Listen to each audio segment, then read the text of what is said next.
بسم الله الرحمن الرحيم. أصدقائي الغاليين، أسعد الله مساءكم بكل خير. أهلا وسهلا بكم في سلسلة فيديوهات أو الفيديو الأول لشرح كورس مدير الجودة المعتمد CMQ أو Certified Manager of Quality التابع للجمعية الأمريكية للجودة ESQ. وفيديو اليوم هيكون فيه مقدمة تعريفية على شابتر 1 وهو بعنوان Organizational Structure أو الهياكل التنظيمية الموجودة داخل المؤسسة. وهندرس داخل الشابتر ده العناوين التالية.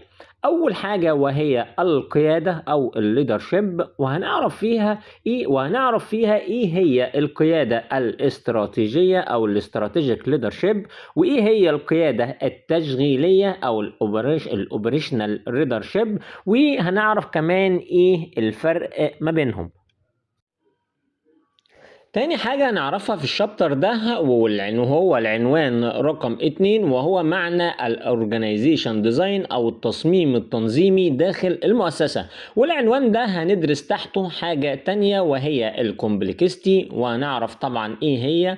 وكمان هندرس عنوان تاني وهو الفورماليزيشن، وهنعرف ده برضو عبارة عن إيه. وكمان هندرس مصطلح مهم جدا جدا وهو السنتراليزيشن، واللي معناه اللي هي المركزية. وكمان هندرس حاجة تانية عكسيها وهي الديسنتراليزيشن وهي اللامركزية، وكمان هنعرف الفرق ما بينهم. تالت حاجة هنعرفها في الشابتر ده وهو التصميم الرأسي للمنظمة أو الفيرتيكال ديزاين، وهنعرف فيه معنى هو الأثوريتي، وإيه معنى وحدة الأمر أو اليونيتي أوف كوماند، وهنعرف كمان إيه هو معنى القوة أو الباور، وكمان هنعرف إيه معنى السبان أوف كنترول أو نطاق الإشراف. رابع حاجة هنعرفها في الشابتر ده وهو معنى الهوريزونتال ديزاين أو التخطيط الأفقي للمنظمة، والعنوان ده هنعرف منه إيه هو تقسيم العمل أو الديفيجن اوف وورك، وكمان هنعرف إيه هو التخصص أو السبيشاليزيشن، وكمان هنعرف إيه هو الجوب فاريتي أو تنوع العمل، وكمان هنعرف إيه هو أو إيه هي فرق العمل أو التيمز. خامس حاجة هنعرفها في الشابتر ده وهو أنواع الهياكل التنظيمية أو التايبس اوف اورجانيزيشنال ستراكشر، وهنعرف فيه كل الأنواع سواء بقى كانت فانكشن أو وظيفة. وهنعرف فيها كمان أنواع المنظمات القائمة على البرودكت أو القائمة على المنتج، وكمان هنعرف في أنواع المنظمات القائمة على العميل أو الكاستمر، وهنعرف كمان أنواع المنظمات أو المنظمات القائمة على الموقع الجغرافي أو الجيوغرافيك، وكمان هنعرف في المنظمات القائمة على العمليات أو البروسيس، وكمان هنعرف المنظمات اللي هي الماتريكس، وكمان المنظمات اللي هي التيمز والسيل واللي هي الباوندري ليس، وكمان المنظمات اللي هي البرامج. طبعا كل الكلام ده هنشرحه بالتفصيل في الفيديو القادم إن شاء الله. سادس حاجة نعرفها وهي الموائمة التنظيمية أو الأورجانيزيشن ألاينمنت، وهنعرف فيها ان كل الجهود لازم يتم توحيدها من خلال كل الاقسام لتحقيق اهداف المنظمه.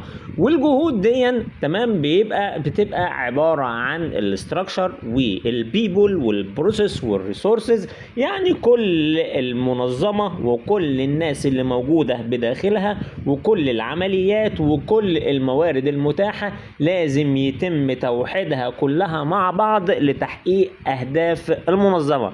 وده إن شاء الله هنعرفه بالتفصيل في الفيديو القادم إن شاء الله.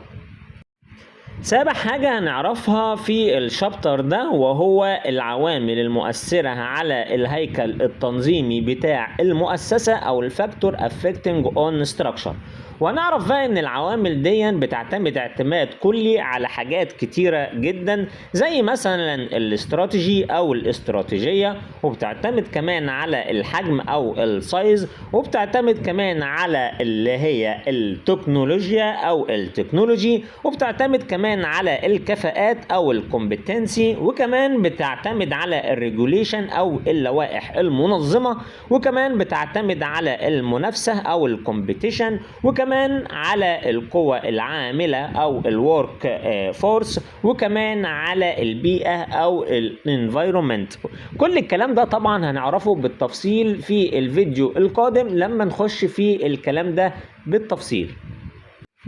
تامن حاجة هنعرفها في الشابتر ده وهو التسلسل الإداري والثقافة التنظيمية داخل المنظمة، وهنعرف فيه أنواع المانجمنت اللي بتبقى في اللي هو الوضع الرأسي أو الفيرتيكال ديزاين، واللي بيبقى موجود على التوب مانجمنت، وبعد كده الميدل مانجمنت، وبعد كده الفيرست ليفل مانجمنت، وبعد كده الليد اوبريتور، وده بيبقى آخر حاجة اللي هو على المستوى العملياتي. وكمان هنعرف بقى كمان آخر حاجة وهي الأورجانيزيشنال كالتشر أو الثقافة التنظيمية.